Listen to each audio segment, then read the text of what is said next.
Hello everybody. So today, this video is going to be about something that came to me while I was discussing the problem of evil with somebody. And I found this very profound, and I hope this is a blessing to you. So it goes basically like this. We were discussing the problem of evil, and the person was talking about how essentially there is a certain amount of suffering that should make it so that free will is invalidated, and basically like it becomes no longer worth it and things like that. But what ended up coming to my mind was that it it just hit me that seems like such a bean counting way of looking at things that doesn't really seem right. Like existence isn't a cosmic balance sheet with like graphs and spreadsheets all over it. It's qualitative. It's not just quantity. It's like the substantive differences between things are very important.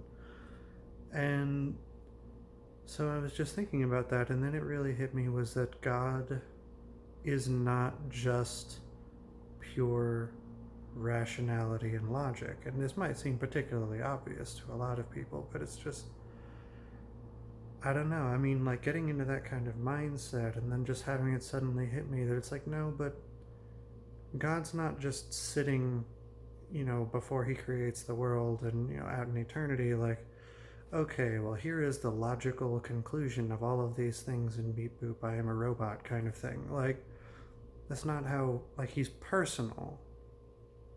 And when we think about what it means to be personal, like a personal, a person, one of the most personal things we think of is actually things like emotion. And when you look at it, the Bible actually does ascribe emotion to God. And I feel like I kind of overlook that a lot myself, just like getting into this kind of logical abstractions about things and about theology and about philosophy and all that. But at the end of the day, there's so much more to being than pure logic, pure rationality. Yes, God is rational, and we get our rationality from him, but God is relational, emotional, like personal, in a much more fundamental way than I normally, conceptualize and recognize. And that I just found that so profound, just to think that yes, God is rational. Yes, he is the Logos, as it is written in John 1. But at the same time, it's like he's not just the mind behind creation, he's the heart that shaped creation. You see? Like, not just the one who understands the intricacies, like, and the relationships of form and shape and all of that kind of thing, but the one who has that real heart to shape the thing. Like, I mean, when you think about Michelangelo's David, right? When he carves this statue of David, and it's exquisitely done, like bodily proportions, musculature, all that kind of stuff, but there's a heart of an artist, of a creator behind that.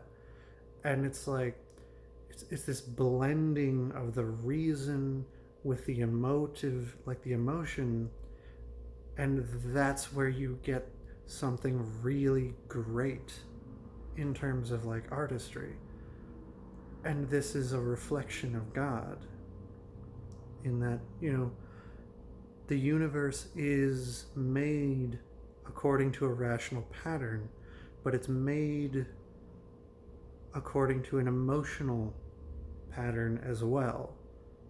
Like, these things, they're intertwined and interconnected, and I'm not even sure that I know like how exactly that works, and this needs more development and thought put into it, but I just thought that I really needed to share this, and I hope this was a blessing to you. Happy Thanksgiving also. It just occurred to me that was yesterday. And God bless you all. I hope you have a wonderful weekend.